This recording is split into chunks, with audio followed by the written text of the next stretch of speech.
Yep. Thanks, Chair, and thanks to all the contributors today. It's great to see that the bill, I think, has universal support, which is great, and I look forward to it going forward to committee and seeing members like Deputy Burke and our own Deputy Lahart is on the Health Committee, I believe, and I know that they're passionate about this topic as well. There's just a couple of comments I want to make in summary, and I suppose there's a few inescapable truths here. One is that these drugs are expensive, of that there is no doubt, but the second inescapable truth is that we as a country make people wait an awful lot longer than they probably should be, and certainly in comparison to our European neighbours. So they're the two inescapable truths here. And just in response to the Minister's response, and I know that you're taking the question on behalf of Minister Donnelly, but I suppose the fallacy that I referred to in my opening speech about budgetary constraints and the concept that, geez, these will be too costly and we're opening a can of worms for ourselves, that's precisely where I want this debate to go away from, because it is a fallacy. I'm saying it here on the floor of the Dáil, there is no truth to that, it's a myth. And the fact that, I think in your response, it said the advice provided is that abandoning the methodology would potentially have added an additional €250 million to the state over the next 5 years. I'd love to see how that figure was derived at, because I would imagine that would assume that all orphan drugs that went for reimbursement got approved, but I'm not asking that. I know the process inside out at this stage. I know that not all orphan drugs get approved. So that €250 million, I don't believe that that's a true reflection or figure that stands up to any scrutiny, and I'd love to see how that figure was derived at. I do agree with Deputy Cullinan on one pertinent point he made, that this, I suppose, sector is moving at a very fast pace. If you're asking me honestly and truthfully, this bill is probably outdated already, insofar as it was initially put forward in 2018. I essentially replicated it. But in the meantime, we have massive progress in the area of genetics and gene therapy, for example. And this bill actually doesn't have any inclusion for those types of therapies. And that's probably something that might come out in the Health Committee or as a further amendment, and that's something I would welcome. So Deputy Cullinan is correct in saying that this is moving so fast, and no doubt by the end of the debate and the end of the few years when hopefully this will come into legislation, further provisions will be required. Can I just put one other fallacy or one other myth to bed, and it's the whole concept of if we abandon the €45,000 quality threshold, costs are going to spiral out of control. You can look at a dozen countries all across the EU that don't have that quality threshold. And I mentioned countries like Sweden, Scotland, and I know Denmark are very similar in terms of population and size to us, and none of them operate a specific quality threshold, be it €45,000 or €100,000.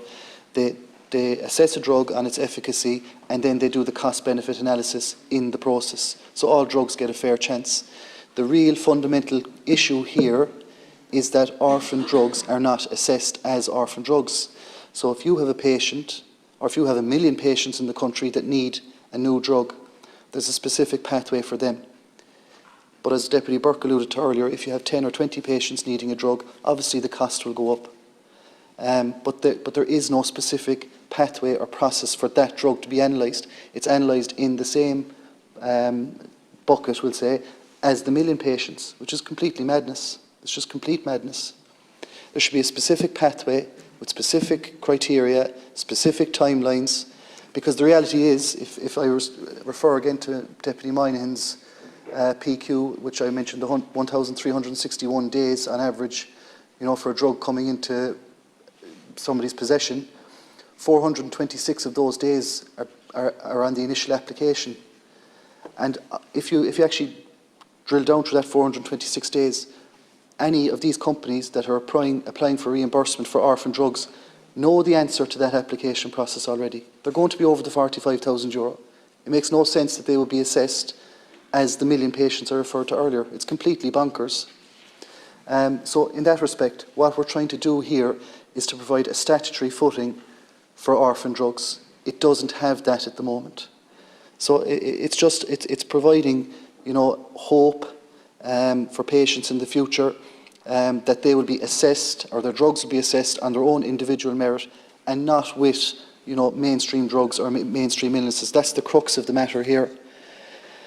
I'd just also like to mention, look, yes, pharmaceutical companies are obviously, people have referenced here, their importance to us as a country, and I think Deputy Burke mentioned that 9 of the 10 largest pharmaceutical companies in the world are based here as well.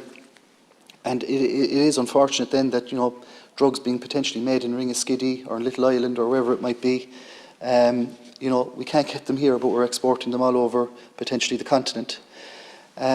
So I suppose this bill gives people a definite pathway. It gives them hope, opportunity. I suppose the hardest thing I've had to sit, I was only elected 2 months a TD, and the hardest conversation I ever had to have with somebody was around a coffee table outside Cork City, where I was told that they're one of a couple of dozen people in the country that suffer from amyloidosis that Minister Butler mentioned earlier. And this person had already had a relative die of that disease. In the meanwhile, that person knew that for every year that they went on without that drug, it was taking years off their own life. Now, thankfully, the system, after 4 years, approved the drug patisserin to specifically treat amyloidosis. And I've befriended a number of people who suffer from that condition, and it's particularly prevalent in Donegal, of all places, because it's to do with a specific gene. And a number of families actually that are related suffer from it. It's very specific illness. And the relief that they now have a life, the relief that they have access to a drug, as Deputy Gould mentioned earlier, many people can't afford these drugs. It's a simple reality. And I'm not for a second saying, and as I said earlier, I know that the detractors of this bill, as previously, will say that this will open a can of worms. They'll be looking for a bottomless pit of money that we can't provide. There's provisions specifically in the bill that says it has to operate under budgetary constraints. There's nobody for a second suggesting that. So if a drug is effective at what it does, if after intense negotiations with a company the state can get it at a reasonable price, then yes, that drug should be made available. That's what this bill provides for. And the most important thing here, and I'll finish on this, Ceann Comhairle, we have to remember Ireland is probably 3, 4, 5 years behind most of its EU counterparts in this. We're playing catch-up. So realistically, all the data, all the quantitative and qualitative data is already done in European countries. Those pharmaceutical companies will use the same data when they're selling this product or these products to us. So the reality is, we know these drugs work because we're so far behind. If we were ahead of the game, fine, you'd be taking a greater risk, but we're not. We're years behind. So in that respect, we're playing catch-up. We know that many of these drugs that will be sought for reimbursement work because they're being used all across the continent. And that's the one thing I suppose I'd just like to finish on. This bill provides or enshrines in legislation that orphan drugs would have a specific pathway, and I suppose that's all we can give to people. We can't expect people, or expect the department, to be fair, to give drugs that we're dubious about their efficacy. But as I said, because we're so far behind, we know these drugs work elsewhere and are enhancing and improving people's lives all across the continent. So look, I thank everybody for the support. I thank Minister Butler and Minister Rabbitte as well. And I know I did meet with Mr Donnelly last week on a Zoom call in relation to this, so I am grateful for his support because he is supportive of the bill. And I look forward to it being debated at committee stage. Thank you.